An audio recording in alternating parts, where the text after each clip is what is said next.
ሁሉም ሰው የዘራውን ነገር መልሶ ማጨዱ የማይቀር ነው። በነገራችን ላይ ሄርሜላ አንድ በአንድ ማለት ነው ሩታን እያስለቀስ የዘራሽውን ነገር ነው መልሰሽ እያጨድሻለሽ። አሁንም ጭንቅላትሽ አምኖ አልተቀበለም። በነገራችን ላይ አብርሃም ስለታመመ ነው እንደዚህ የሚያደርገው ብለሽ እያሰብሽ ከሆነ ራስሽን በጣም እያጃጃልሽ ነው። እኔ ለኦዲየንስም ጭምር ነው ብለው አብርሃም አልታመመም። በቃ አብርሃም እውነታው ገብቶታል። ወደ ሚስቱ ወደ ልጁ መመለስ ገብቶታል። በዚህ መንገድ ርቀት ሊሄድ እንደማይችል በደንብ ተረድቷል። አንቺ ደግሞ በቀላሉ ከህይወቱ እንደማትወጪና እንደማትለቂው አብርሃም ጠንቅቆ ያውቃል ማለት ነው። አይደለም አብርሃም፣ እኛ እናንተን ስንከታተል የነበረን ሰዎች አብርሃምን በቀላሉ እንደማትለቂው እናውቃለን። ስለዚህ ይሄ ልጅ ያለው ብቸኛ አማራጭ ጭንቅላቱን መጠቀም ነበረ። በደንብ ጭንቅላቱን እየተጠቀመ ነው። አብርሽ ይችላል ይችላል። በቃ እግዚአብሔርን ራሱን ሪላክስ አድርጎ ተፍታቶ። እኔ ትንሽ ማዝኖ ምን መሰላችሁ፣ ከሩታ ጋር በመመለሱ አልጠላም፣ አይደብረኝም። ግን ደግሞ እንደፈለገ ሆኖ ሲመጣ አንቺ እንደዚህ ሆነሽ የምትቀበዩ ከሆነ ነገም አብርሃም ሌላ ቦታ ተመልሶ መሄዱ የማይቀር ነው። ስለዚህ ከዚህ ነገር ብዙ ነገር የተማርሽ ይመስለኛል ሩታ ማለት ነው። ትዳርሽን እንዴት መያዝ እንዳለብሽ፣ ትዳርሽን በምን አይነት መንገድ መምራት እንዳለብሽ፣ ትዳርሽ ውስጥ ሰዎች ገብቶ አላግባብ የሆኑ ነገሮችን እንዲያደርጉ እድል መስጠት እንደሌለብሽ በደንብ የተማርሽ ይመስለኛል። ስለዚህ አሁን ላይ ለአብርሽ እድል መስጠትሽን አልጠለውም፣ ይሁን ችግር የለውም። በየትኛውም አይነት መንገድ ለልዑሌ ስለምታስፈልጉት አብራችሁ መሆኑ ተገቢ ነው ብዬ ነው የማስበው። ስለዚህ ይኸውልሽ እግዚአብሔር አልተወሽም። ለማንኛውም ጋይስ ያው እየሰራን ባለንበት ሰዓት ላይ መብራት ስለጠፋ ላይታችን ተቋርጧል። በዚህ መልኩ መቀጠል ስለነበረብን መተናል ማለት ነው። ያው ሩታ አብርሽን መቀበሏን እየጠላው አይደለም፣ ግን ይሄ ልጅ ትምህርት መውሰድ አለበት ብዬ አስባለሁ። ሜቢ እንደኔ ማለት ነው። ምክንያቱም እንደፈለገ የፈለገበት ቦታ እየሄደ ተመልሶ ሲመጣ የምትቀበዩ ከሆነ ይሄ አስቸጋሪ ነው። ትዳርሽን በምን አይነት መንገድ መያዝ እንዳለብሽም በቂ ትምህርት እንደኔ የወሰድሽ ይመስለኛል። ከዚህ በኋላ ብዙ ነገሮችን ማኔጅ ታደርጊያለሽ፣ ታስተካክያለሽ ብዬ አስባለሁ። ቤተሰብ እንደ ቤተሰብነቱ፣ ጓደኛ እንደ ጓደኝነቱ፣ ትዳር ደግሞ እንደ ትዳር አድርገሽ መያዝ ካልቻልሽ ድጋሚ ችግር ሊከሰት የማይችልበት ሁኔታ ይኖራል ብዬ አላስብም። በመግቢያ ላይ እንደነገርኳችሁ ከሄርሜላ የተቀበለውን ቀለበት አብርሃም በክብር ለሩታ ሊያደርግለት እንደሆነ ሰምቻለሁ ማለት ነው። ለማንኛውም የምትጨምሪው ሀሳብ አለ እዚህ ላይ?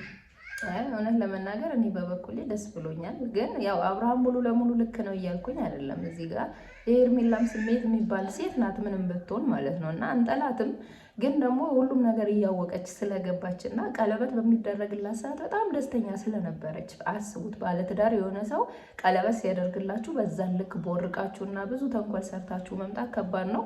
ሆኖም ግን ዛሬ ላይ እንግዲህ ያንን ቀለበት አውልቂ ብሎ አውልቆ ለህጋዊ ሚስቱ እንግዲህ ሊያደርግላት ስለሆነ እኔ በበኩሌ ደስ ብሎኛል። ግን ደግሞ ይህ ማለት ትክክል ነው ማለት አይደለም። ነገም እንደዚህ አድርጎ ቢመጣ ሩታ ተቀበዩ እያለን አይደለም። ግን ደግሞ እንዳልከውም አንተ ለልዑል ሲባል አንድ እድል ተሰጥቶት ይሄ ልጅ እንግዲህ እርግጠኛ ነኝ አሁን ባሉበት ደረጃ ሩታ በጣም ደስተኛ ናት ብዬ ነው የማስበው። እና ሌላ ስህተቶች ድጋሚ ሳትሰሪ ባልሽን ተንከባክበሽ እንግዲህ ግን ምን ታስቢያለሽ? የምራውን አብርሃም ስላመመው ነው እንዲህ የሚሆነው የሚለውን ነገር ታስቢያለሽ? አሁን እንዳላመመው 100% አረጋግጫለሁ። ምክንያቱም ይሄ ልጅ ቢያመው ኖሮ ይሄን አክል ርቀት ተጉዞ ቀለበት አውልቆ ከውሽማው አውልቆ ለባለቤቱ አያደርግም። ስለዚህ በቀጥታ ሂጂልኝ ከማለት ይሄንን መንገድ ተጠቅሞ ያቺኛዋን ከህይወቱ ለማስወጣት እየሞከረ ነው። በነገራችን ላይ እሱ በሰጣት ልክ ነው ሄርሜላ ስትራመድ የነበረችው። አብርሃም በሰጣት ክፍተት ነው እንጂ ሆን ብላ እንትን ያለችው አይደለም። ያንን ክፍተት ሰጣት፣ ተጠቀመችበት። በቃ መጠቀም ባለባት ነገር ግን ደግሞ ይሄ ቀን እንደሚመጣ ተነግሯት ነበረ። አልሰማም በማለቷ ዞሮ ዞሮ ራሷ ነው የጎዳችው። እች ልጅ ማንንም አልጎዳችም እና ራሷ ነው የጎዳችው። በጣም ያሳዝናል። በዛ ላይ ደግሞ አሁን ላይ የሰማነው ነገር ደግሞ ይባስ ማለት ነው። እንዴ ምን እየተከሆነው ነው ሁሉ የሚያስብል ነው። ምክንያቱም ሄርሜላ እከሳለሁኝ ምናምን አይነት ነገር ጀምራለች። ይሄ ደግሞ በጣም የሚያስቅ ነው።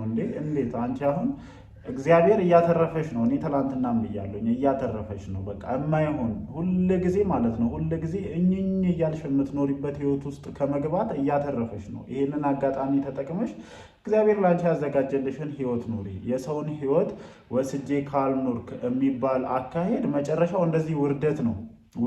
በክብር የተደረገልሽን ቀለበት በውርደት ነው ያወለቅሽው። ይሄ ደግሞ የሚያሳፍር ነው።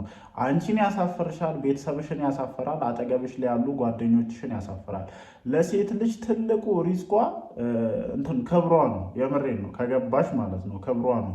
ክብርሽን በአደባባይ እየጣልሽ ነው ያለሽው፣ ለምንም ላልሆነ ነገር ማለት ነው። እኔ ሩታም ክብሯን እየጣለች እንደሆነ እኮ እናውቃለን። ግን ደግሞ ክብሯን እየጣለች አለችው ልጇን ያለ አባት እንዳያደግ ለማድረግ ትዳሯን ለማትረፍ ትዳሯ የግድ አስፈላጊ ስለሆነ ነው። አንቺ ግን ያለምንም በቂ ምክንያት ክብርሽን ሜዳ ላይ እየጣልሽ ነው። ከዚህ በኋላ ህይወት ይቀጥላል። ህይወት የሚቆም ነገር አይደለም፣ በነገራችን ላይ ማለት ነው። ይቆማል ብለሽ እንዳታስቢ። ብዙ ገና የምትኖሪባቸው እድሜዎች ይኖራሉ እና ነገ ላይ መልሰሽ የምትጸጸችበትን ነገ ምን አለ እንደዚህ አይነት ስራ ባልሰራው መልሳ እውነቴን ነው የምታፍርበት ነው የሚመስለኝ። እንዲህ ምን ሆኜ ነው እንላለን እኮ አንዳንድ ጊዜ በህይወታችን አለ አይደለ? ማድረግ ያልነበረብንን ነገር ስናደርግ ምን ሆኜ ነው እንላለን መልሰን። እንዲህ ማሰብ አልችልም። እኔ እንደውም አንዳንዴ ግድግዳውን በቴስታ በለው ነው የሚያስብለኝ ማለት ነው። አንዳንዴ ማለት ነው፣ የምሬን ነው። ለሆነ ራሴ ላጠፋኋቸው ጥፋቶች ራሴን ስለምወቅስ ነው በነገራችን ላይ እንደዛ ምለው ማለት ነው። ልጅ ብዬ ሌላ ነገር ላስብ ነበርና ለማንኛውም ግን አሁን ላይ ክስ ምናምን ይባስ አንቺን የሚያዋርድ ነገር ነው። እኔ ፖሊስ ጋር ሄደሽ ራሱ እንዲህ ነው የሰው ባል ቀምቼ ነበረ፣ ከዛ በቃ እሱም እሺ ብሎ ስታይል ብሎ ቀለበት አድርጎልኝ ምናምን ትንሽ ተንቀሳቅሰን ነበረ። በእርግጥ ያው በትዳር አልተፈራረምንም ምናምን ልንፈራረም ስንል ድንገት ሳላስበው ወደ ሚስቱ ተመለሰ። እዛ እንዴት ብዬ ልከሰው መጣሁኝ ብትያውን አስቢው። መርማሪ ፖሊሱ እንዴት ከትክት ብሎ ምን ጉድ መጣ። ሩታም አልከሰሰችም አይደለም። መከሰስ የነበረበት እኮ እሷ ነበረች። ግን በዛው የሚያስገቡሽ ሁላ ነው የሚመስለኝ። ስለዚህ ይሄን የጅል ሀሳብሽን አቁሚ። በነገራችን ላይ ይሄ የአንቺ ሀሳብ ብቻ ሳይሆን እዛው ተባብራችሁ አንድ ላይ የምታስቡት ሀሳብ ነው። ጠዋት ብዬ ነበረ ለዳኒ የከፈላችሁበት የስክሪንሹት ወረቀት ደርሶኛል። ትላንትናም ከዚህ ጉዳይ ጋር ተያይዞ እኔ ላይም የመጣብኝ ነገር አለ። ብዙ ዲቴል ጠዋት በለቀኩት ቪዲዮ ላይ አውርቼዋለሁ። ድጋሚ ነገር ማውራት አልፈልግም። ስለዚህ ይኸውላችሁ ብዙ ነገር መውጣት ይችላል። እዚህ ሰው እንዳላችሁ እናውቃለን። መድረስ ያለበት መረጃ በሙሉ ይደርሳል እኛ ጋር በነገራችን ላይ ማለት ነው። የምሬ ነው። እኔ ሌላ ተጨማሪ ችግር እንዳይፈጠር ስለምንፈልግ እንጂ ብዙ ነገሮች ናቸው የምንሰማቸው። በመስማት ደረጃ እዚህ ጋር የሰማናቸውን ነገሮች ሁሉ መጥቶ ማውራት አስፈላጊ አይደለም፣ ከብዙ ነገሮች አንጻር ስለምናይ ማለት ነው ያንን ነገር። ለማንኛውም ግን ካላረፉ ግን በዚህ አይነት መንገድ የምትቀጥሉ ከሆነ እውነታውን ከማውጣት እውነታውን እዚህ ጋር አምጥቶ ከመለጠፍ ወደኋላ አንልም። ግን ነገሮች እየተስተካከሉ ስለሆነ ይህም ልጅ ወደ ሚስቱ ወደ ልጁ የተመለሰ ስለሆነ ተጨማሪ ችግሮችን መፍጠሩ አስፈላጊ መስሎ ስላልታየን ነው። ለማንኛውም እንዳልናችሁ ትላንትና የወለቀው ቀለበት ወደ ትክክለኛው ቦታ ሊሄድ እንደሆነ ዝግጅቶች እየተደረጉ እንደሆነ ሰምቻለሁ። ሩታም እድለኛ ነሽ። ለሁለተኛ ነው ለሶስተኛ ጊዜ ቀለበት ልታደርጊ ነው እና ጥሩ ይመስለኛል። ያው ማስተላለፍ ያለብኝን መልእክቴን አስተላለፍ ያለውኝ ከዚህ በኋላ ትዳርሽን በምን አይነት መንገድ መጠበቅ እንዳለብሽ የሚነገርሽ አይነት ሴት እንዳልሆንሽ ተስፋ አደርጋለሁ። ይሄ ሁሉ ችግር፣ ይሄ ሁሉ መከራ፣ ይሄ ሁሉ እንባ አንቺን የማያስተምርሽ ከሆነ ከባድ ነው ሊሆን የሚችለው። የምትጨምሪው ሀሳብ አለሽ? ምንም የለም። ግን ያው እንደተባለችው ሩታ ይሄንን ሰውዬ ካሁን በኋላ በደንብ እንደ እንቁላል እፍ እያደረግሽ መያዝ ነው ያለብሽ፣ መንከባከብ አይደለም። እፍ ተደርጎ ምናምን የሚቀጥል ትዳር የለም። ቆፍጠን ብለሽ ነው ሰውዬሽ መያዝ ያለብሽ። የምን እፍፍ ነው? ቆፍጠን ስትልበት በርግጎ የሚጠፋ ሰው እኮ ነው። እፍፍ ምናምን አያስኬድም። በእፍፍማ ምን ያደርጋል? ለእፍፍማ ቢቀርብሽ ነው የሚሻለው። ወደ ጤናው እስከሚመለስ እፍፉ ይቅር።